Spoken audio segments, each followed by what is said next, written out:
మనం అనంతపురం జిల్లా రాప్తాడు సమీపంలోని కుర్లపల్లి తాండాలో ఉన్నాం.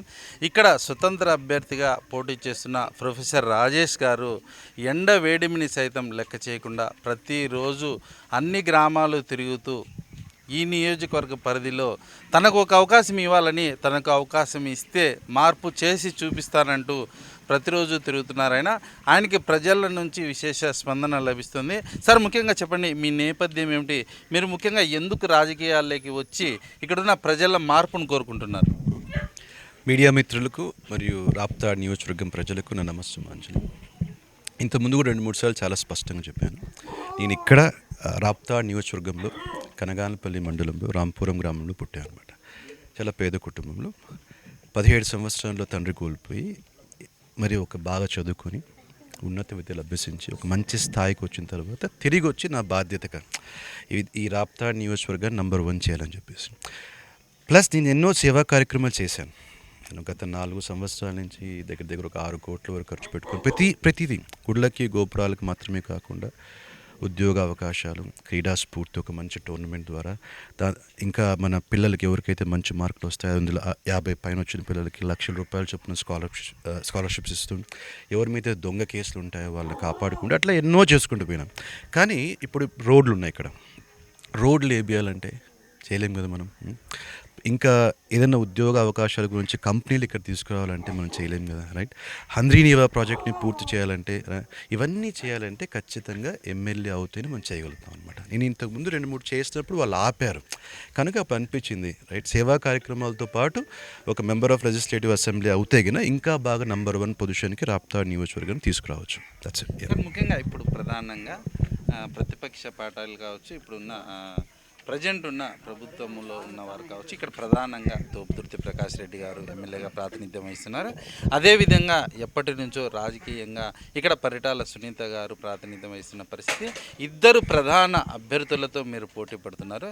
ముఖ్యంగా ప్రజల నుంచి మీరు మీ మార్పును కోరుకునే విధంగా ప్రజలు ఏ విధంగా ఈ 2 పార్టీల మీద ఏదైనా వ్యతిరేకత చూపిస్తున్నారా?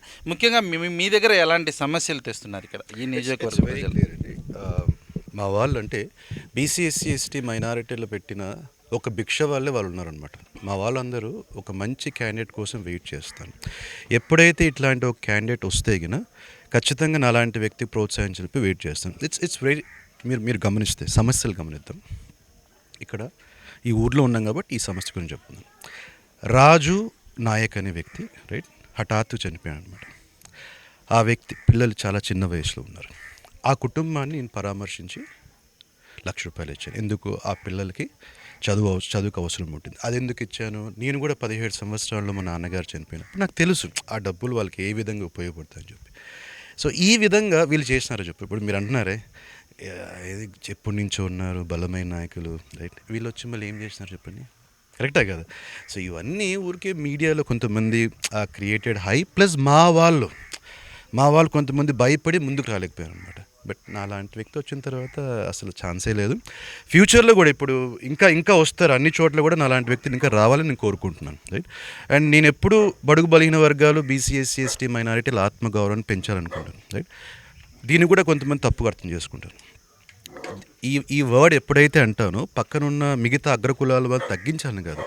మన గౌరవ స్వర్గీయ నందమూరి తారక రామారావు ఏమన్నారు? తెలుగు అని ఆత్మగౌరవాన్ని పెంచాలన్నారు.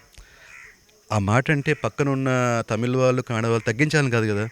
భగవంతుని దయ వల్ల వాళ్ళు ఒక స్థాయిలో ఉన్నారు, మన వాళ్ళని కూడా ఆ స్థాయికి తీసుకురావాలి. అదేవిధంగా ఇక్కడ కూడా వాళ్ళు కొంచెం మంచి స్థాయిలో ఉన్నారండి. మీరు చూడండి, మన ఇల్లులు అయినా కానీ సమస్యలైనా కానీ, సో మా వాళ్ళని మీరు ఆ స్థాయికి తీసుకొని ఒక చిన్న తప్పన. ఇప్పుడు రాప్తాడ్ నియోజకవర్గంలో మారుమూల ప్రాంతాలలో ఇప్పటికీ కనీస సౌకర్యాలకి ఇబ్బందులు పడుతున్నారని చెప్పి ప్రజలు మీ వద్ద ఏదైనా సమస్యలు తేవడం కానీ, ముఖ్యంగా ఎలాంటి సమస్యలు ఉన్నాయి, మీరు ఒకవేళ మీకు అవకాశం ఇస్తే దీన్ని ఏ విధంగా మీరు దీన్ని తీర్చగలిగే ప్రయత్నం చేస్తారు? ప్రధానంగా సమస్యలు ఏముంటాయి? ఉదాహరణకు మనం చెప్తాం. గత ఒక 3-4 రోజుల ముందు తిరిగిన ఏరియాస్ గురించి చెప్తాం అనమాట. సాపట్లో ఉంది. సాపట్లలో పోయే చోటుకి, ఆ ఊరికి పోయేటప్పుడు ఏ బండి పోయినా కానీ ఖచ్చితంగా యాక్సిడెంట్ అవుతుంది. అంటే గుంత లేదో లోపల ఒక బావిలో నుంచి పోయి వస్తూ ఉంటుంది అనమాట. ఆ సాపట్ల వాళ్ళు ఎవ్వరు పోయినా కానీ ఒకటే మాట, సార్ మాకు రోడ్ వేయించండి, మాకు రోడ్ వేయించండి. ఇన్ని అంటే ఎన్ని పరిటాల సునీత గారు ఎన్నిసార్లు ఉన్నారు, ఇతనికి రాక ఒక అవకాశం వచ్చింది, ఎంత బాగా చేయాలా. వీళ్ళిద్దరూ ఆ చిన్న రోడ్ నియమించాక ఎంతసేపు అండి. సరేలే గవర్నమెంట్ చాలా చిన్నది, అది తలుచుకుంటే ఒక 5 కిలోమీటర్ల కన్నా ఎక్కువ లేదు, దాన్ని చేయలేదు.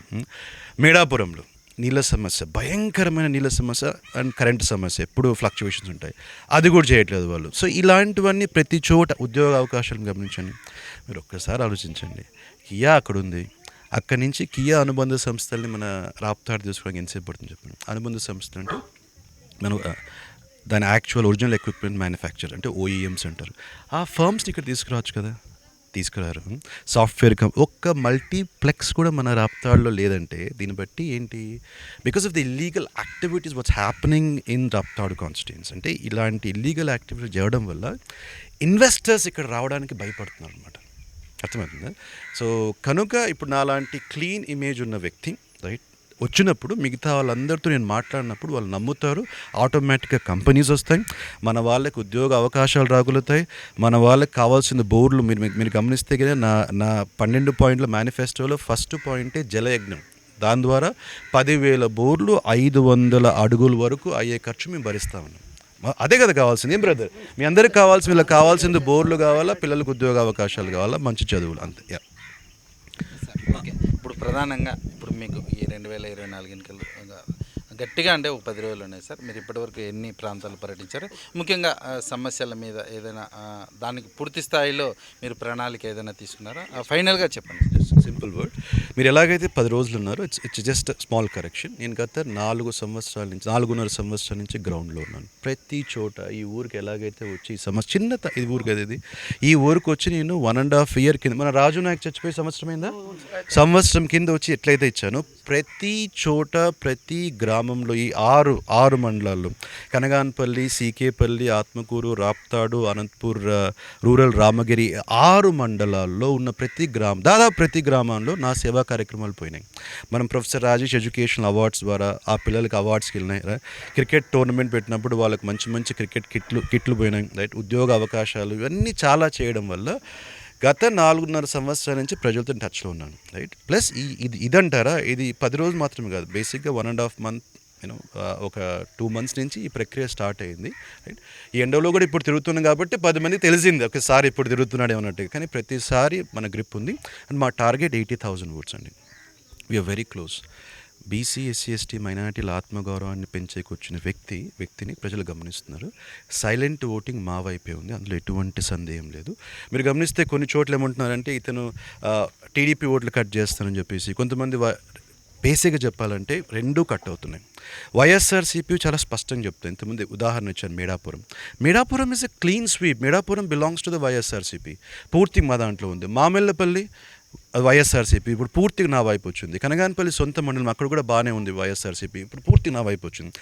ఈ పక్క నుంచి 40, ఆ పక్క నుంచి 40 కొడితేనే మనం గెలుస్తామన్నమాట. సో 80,000 votes టార్గెట్, ముక్కోనపు పోటీ ఉన్నప్పుడు లక్షణాలు అవసరం ఉండదు. 80,000 టార్గెట్తో ముందుకు వెళ్తాం, 100% గెలుస్తాం. ఏమైనా డౌట్ ఉందా బ్రదర్ మీకు? మీ అందరూ ఓటు ఎవరికి? ఈ 2024 ఎన్నికల్లో ఇక్కడున్న రాజేష్ గారు రాప్తాడు నియోజకవర్గంలో ఖచ్చితంగా 80,000 ఓట్లను సాధిస్తామని చెప్పి తెలియజేసినారు. అదేవిధంగా ఇక్కడున్న ప్రజలు మార్పును కోరుకుంటున్నారని, దశాబ్దాలు గడిచినప్పటికీ ఇప్పటికీ మారుమూల పల్లెల్లో సరైన సౌకర్యాలు లేక ప్రజలు తీవ్ర ఇబ్బందులు గురవుతున్నారని ఆయన చెబుతున్నారు. ఆయన దృష్టికి ప్రజలు తీసుకెళ్లారని, రాబోయే కాలంలో తనకు ఒక అవకాశం ఇస్తే ఖచ్చితంగా ప్రజల్లో మార్పుని తీసుకొని వచ్చి వ్యవస్థను పూర్తి స్థాయిలో చక్కదిద్దే ప్రయత్నం చేస్తామని చెప్పి ప్రొఫెసర్ రాజేష్ గారు తెలియజేసినారు. మంచి ఉద్దేశంతో ముందుకు వెళ్తున్న రాజేష్ గారికి టీవీ తరపు నుంచి ప్రత్యేకంగా ధన్యవాదాలు తెలుపుతున్నాము.